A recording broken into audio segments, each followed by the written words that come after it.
When I launched this podcast, I honestly felt there was a need for this type of platform to be out there. Something I had personally not seen, but maybe I had not even looked for as much was this, like podcasts in which people were talking more openly about grief, talking more openly about death as well.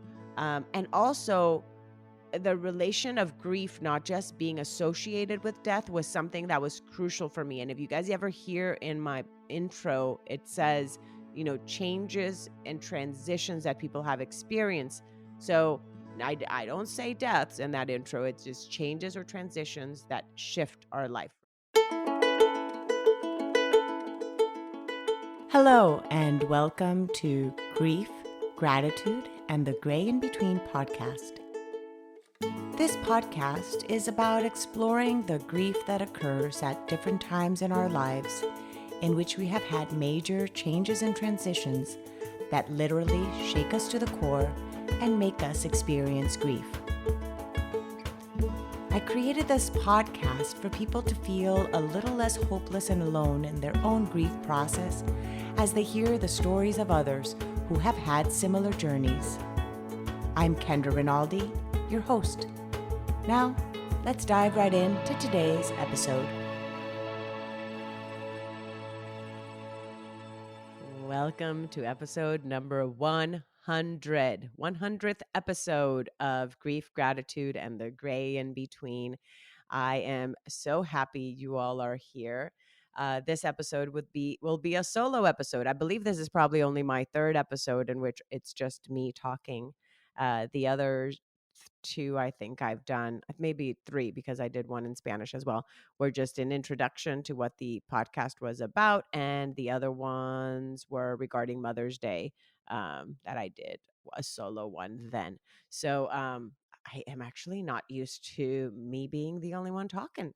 I'm usually more comfortable interviewing someone than I am chatting myself. But I wanted to do this 100th one myself because honestly, I would have not known which even episode to choose to be the 100th episode. I do have several that I've pre-recorded, but also because it is also 2 years since I launched the podcast and thought it would be a good opportunity to be able to talk a little bit with you all about this process and what it has meant to me, as well as sharing a little bit of the ins and outs that go into recording an episode. These are questions I'm sometimes asked, as well as how I find guests to be on the podcast, and also just a little bit of my learnings and what I've learned in this process. So that's what this short solo episode will be about. So I'm going to start at the beginning, which was March 2020 when this podcast was launched. The first person I interviewed was my brother. So that was the first episodes in plural. There were 2 episodes that were released with my brother. And those were regarding the topic of the grief he experienced when our sister passed away, and he was 7 years old when that occurred. So it was him recounting what it was, the grief through the eyes of a child, is that one's called. And then the other episode was him sharing the experience after our mom passed away. So in that episode, you guys, also the listeners, got to hear a little bit about my own grief journey since I was talking to a member of my family. I have yet to interview my dad and my sister, and they have, of course, stories as well. And they will, I'm sure, come on at one point or another. But that was, again, the beginning of this podcast. From there on, I ended up interviewing people that I knew, some that I knew through the through work and stuff, and people that I had related with, had interactions with or had conversations with regarding grief, and as well as friends.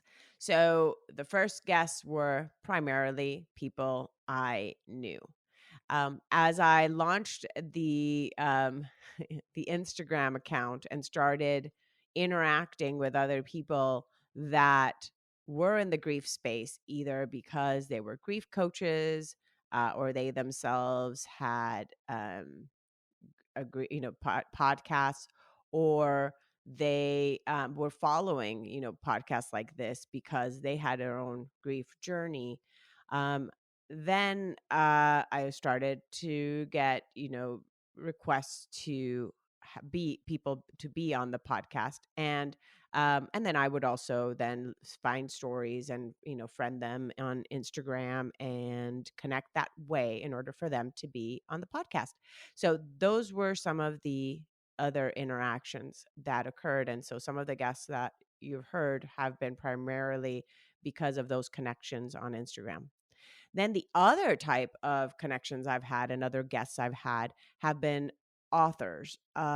Several authors that have contacted me, either they themselves or their publishers and so forth, or their agents, in order for them to be on this space. And that for me was quite, let me just say, humbling. I'm gonna cry. It was really humbling. It was one of those pivotal moments when people started reaching out to me to be on the podcast, in which I was like, oh my gosh, the fact that they even found the podcast and want to share about their book on the podcast means so much. And this was probably a little bit less than a year into the podcast that I already started to get these requests, and it just felt so amazing. And honestly, a lot of times, the whole imposter syndrome would creep in as well, as I would do that, interviewing people that I'm like, oh my gosh, like this person's been interviewed on Good Morning America or Today Show or whatever,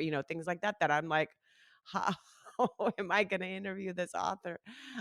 They have so much experience, and doing all these, yeah, again, imposter syndrome that a lot of us end up going through. But the reality is that the one thing that we all had in common, and that I've had in common with everyone that's been on the podcast, is that we all share a grief journey. Even if that's a different type of grief, we all understand that we have that commonality, and therefore I can just relate to that. I can relate to people's stories and their journeys, and that's how the interviews are formed. So let me share with you a little bit about the interview process. If you've been hearing this podcast a while, you may know that I do not prepare questions. I believe I've only maybe written questions down twice, and it has been from authors twice, maybe three times, authors of books that were sent to me months prior to the interview, that after I read the book, then I'd had some notes and I would then, relate back to that. But there's, for example, other authors I've interviewed that I've not read their book prior to interviewing, just because of the timeliness of when they schedule the interview, and me not honestly having all the time in the world to read every single book that I am given prior to interviewing the person. That's just a reality. I wish I could read everyone's book, but it actually doesn't happen to be the case all the time. But anyhow, so my interview process is normally the following. I tell the guests, there's a lot of so a few back and forth after the person has already scheduled their appointment, which they just go on my website and schedule a time slot to record.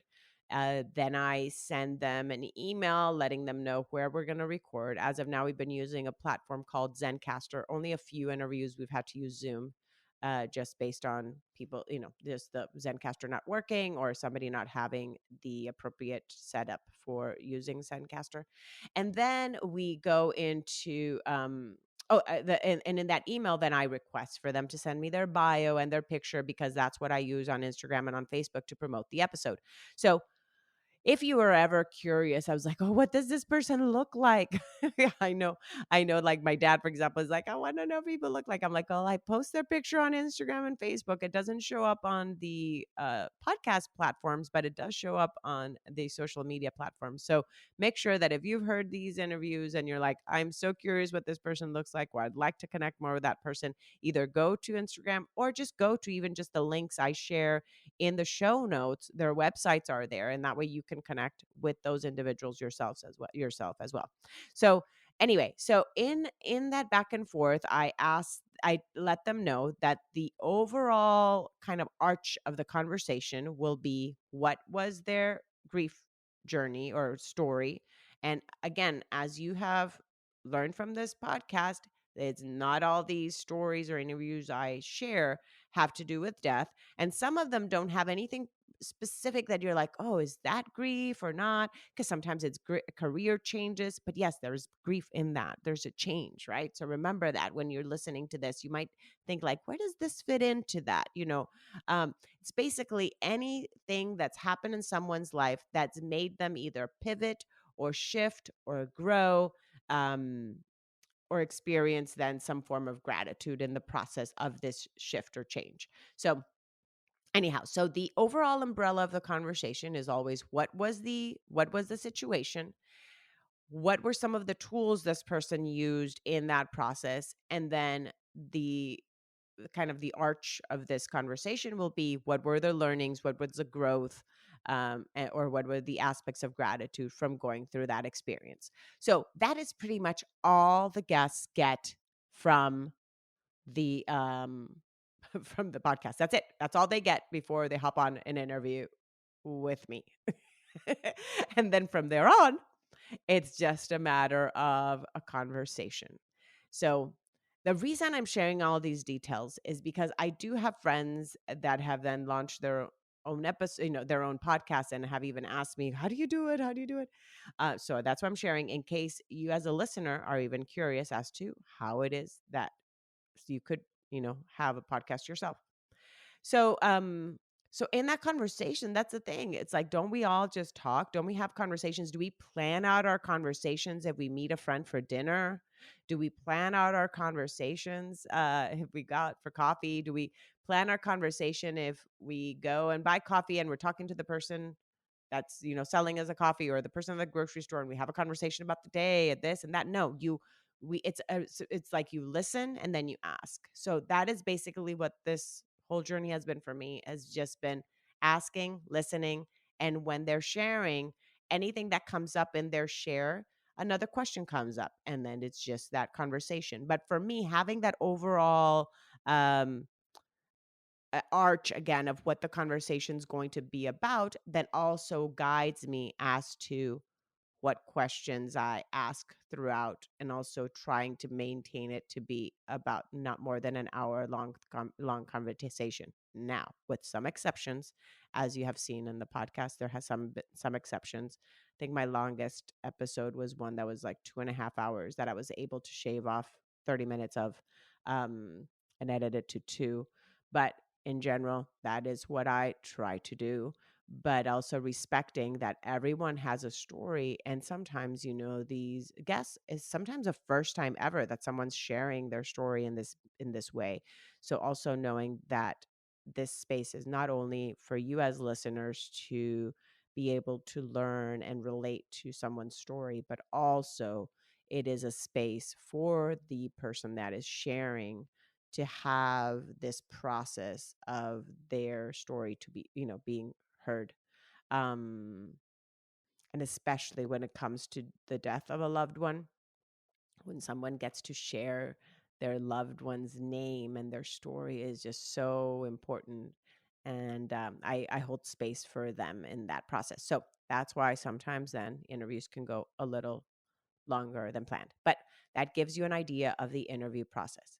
Now, the back and forth of the communication, plus the recording, plus the editing, the whole process can take about 3 hours. So when you're listening to an episode, know that there's been about 3 hours of work put into each episode. The reason I share this is because sometimes we undervalue the time that it goes to people that produce something like TV shows, movies, this that goes into getting this out there, books, all the process that goes into that. So, even eating, even food, when we go and eat at a restaurant, it's like we expect, we forget all the time that's even taken for that food to even get to our plate, not just from the kitchen, but just even just the fact that it was has traveled sometimes miles and miles, of a produce coming from another country to then end up on your plate. And we really disregard that time that goes into things. So, by maybe you guys understanding a little bit of that process, also when you're listening to an episode or you wonder, how come there's no more, there's only one episode a week. Now you know why. Because my husband does have a full-time job. He's my editor here, my producer. After we, when we record, he helps me produce the podcast, make sure that it sounds right. So he can only edit on his days off. So therefore, that is where it is. That's where we're at now.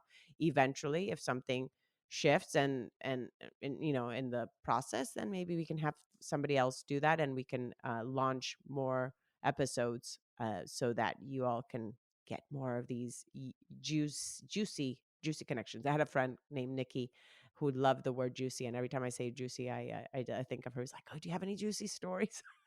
So if she ever listens to this episode, she'll know I'm talking about her. But anyhow, so that is the production part of the podcast. Now you know the time it took. And now I want to share with you guys a little more of my learnings in this process. Oy vey, as they say. So when I launched this podcast, I honestly felt there was a need for this type of platform to be out there. Something I had personally not seen, but maybe I had not even looked for as much, was this, like, podcasts in which people were talking more openly about grief, talking more openly about death as well. And also the relation of grief not just being associated with death was something that was crucial for me. And if you guys ever hear in my intro, it says, changes and transitions that people have experienced. So I don't say deaths in that intro. It's just changes or transitions that shift our life, right? So I that part for me was extremely important, that would come across in these episodes and these interviews, was that grief occurs in different areas of our life and at different times. So anyway, that was why I launched the podcast. Now, once I launched it and once I had the Instagram going and so forth, I started seeing that there were other platforms. I don't know when these other, not other platforms, sorry, other podcasts as well, that were talking about the topic of grief. Now, I do not know if they all launched around the same time. I don't know, because as I was even kind of researching even to put this out there, I didn't see that many first off when I was first starting to do it. So I think there was a need, and a lot of us basically came out with these offerings of podcasts or blogs or articles on newspapers, things like that regarding the topic of grief, or Instagram accounts that people share, because there was a need out there. And it was so timely because then also it was right around the time then of the pandemic and people really needing to feel heard and relate to someone else of what they were going through. Um, Loss of jobs, loss of identity, loss of freedoms, things like that that came up during that time of being quarantined and world kind of shutting down, people not being able to see their families for years at a time and so forth. So this was really, really needed, I believe, during that period. And of course, it's a conversation that continues to go on and will continue to to happen. So some of the things so that was one of the things I've learned. I learned that there was definitely a need, for sure. The other thing I have learned is that I could basically, personally, as I'm interviewing someone in the episode, in the podcast, again, I can relate to almost anyone's story some way or another, even if whatever they've experienced is very different than mine. And it's because there's some type of human emotion associated with what they've gone through that I've also experienced myself. So that is another one of the learnings, is that I feel I've been able to relate in some way, shape, or form to every single one of the guests. And and as of now, I have interviewed over 100 people. It's just I have not released all of the episodes with every single interview yet. But in those stories, I've learned so much as well about the resilience of the human spirit and how amazing, amazing humans are. Um, that we can go through so much and somehow or another find gratitude in that process, or after having experienced that. I have had so many guests that just leave me in awe. I've gotten goosebumps when I'm talking to guests. Um, it's just a lot of learning and soul touching moments for me. And so those are some of the things that I've learned. And really, the one thing that is definitely a common thread is that grief is so unique to the person experiencing it. So that journey of each individual is just very unique. And even though we might find again some little commonalities here or there, everyone is going to experience it differently.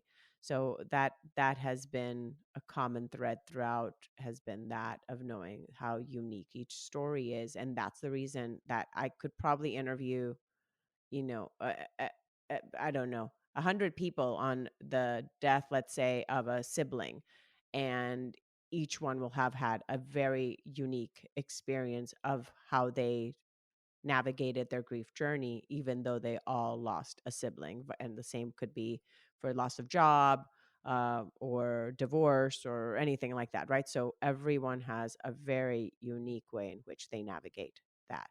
And it does come a lot, it has a lot, sorry, to do with our upbringing, our own personality, because again, in upbringing, right, siblings could all have been in the same household, same parents, and yet everybody experiences the death of either their parent or somebody in their family very differently, because it's so unique to you and your own personality and your own interpretation of the world and how you see the world in your eyes. Um, so I find that just so intriguing, how we can get so many different perspectives, out of the same experience. So now I wanted to share and also thank you all. First of all, let me I I upload my podcast on a platform called SoundCloud, and from there is where it goes to all the other platforms. Now on here I get insights about the podcast and how many listens and so forth. And there's some episodes that get heard a lot more than others. A lot of times probably has to do with just how much even just the guest themselves shares with their circle of friends. That's probably primarily what it is, not because that story necessarily is not about that story not being relatable. It's just usually if that guest themselves have shared it with others. So and how big their circle of influence is as well. But the thing that probably shocked me the most when I first um, kind of looked at these insights of the podcast and the statistics was the amount of countries in which this podcast has been heard. And it's over 50, it's actually now over 60 countries that have heard the, podcast. So just to give you an idea, just so that you can it could like the one that right now is like the tied to the least right now in the top 60 right now that I have here, are like Dominican Republic and Taiwan. That, for example, those are, but other than that, like there's Kenya, Morocco, Norway, Puerto Rico, Saudi Arabia, Slovakia, Thailand, Israel, Nigeria, Chile, Ecuador, Ghana, Guatemala. I mean, eh, I the amount of countries just like is amazing. And I love that, because that really goes to show that we all our stories connect us. Our stories connect us. And for those of you that have been guests and have shared your story here, just know that someone in another country that you have probably not even heard of has heard your story. and that they've connected to that. And that for me is like, wow. So of course the United States, just because this is where I launched the podcast, is, and because it is in English, is the one that has, and actually a lot of my guests are from the United States, is the one that has the most listeners, followed by Canada and then Colombia, which is where I'm from. So that doesn't surprise me there. And then followed by the UK, Ireland, Mexico, Germany, Belgium, and we can go on, France, Australia, Spain. Those are kind of like the top countries there, top 10 countries probably that I've just listed. So that is just amazing. And that is really also because of you, the listeners, because when you've heard this podcast and it's touched your heart, you share it with someone else and you're having an impact on their life as well. So thank you, thank you, thank you, thank you so much for that, for sharing these stories with others. And I am just extremely grateful of this journey and extremely grateful for what is to come in what continues to be this podcast and how it continues to evolve. And as you're hearing this story, this episode, if you feel your story would be one that you'd like to share, or if you ever have any suggestions of stories you might have not heard, please email me at griefgratitudepodcast@gmail.com and let me know what kind of stories of grief and gratitude you'd like to be hear as well, or if you would like to share your own. And also, if you'd like to support the podcast in any shape or form, I do have some merchandise that I've created with the slogan "Gratitude Flips the Switch." We've got cups, we've got sweatshirts, t-shirts, and you can help that way. Or if you go on Instagram, on my Instagram account of Grief Gratitude Podcast Instagram, you will also see there's a way in which you can support the podcast there through PayPal. So those are ways in which you can help out if you ever feel called to, if you feel that this is something you want to keep listening to as well. So, again, thank you. I'm Kendra Rinaldi, your host, and I am extremely grateful for all of your support in the last 2 years and celebrating with me this 100th episode of the podcast, Grief, Gratitude, and the Gray in Between. May you have a blessed day and week and year and month and years ahead, and wishing you all the best. Thank you again.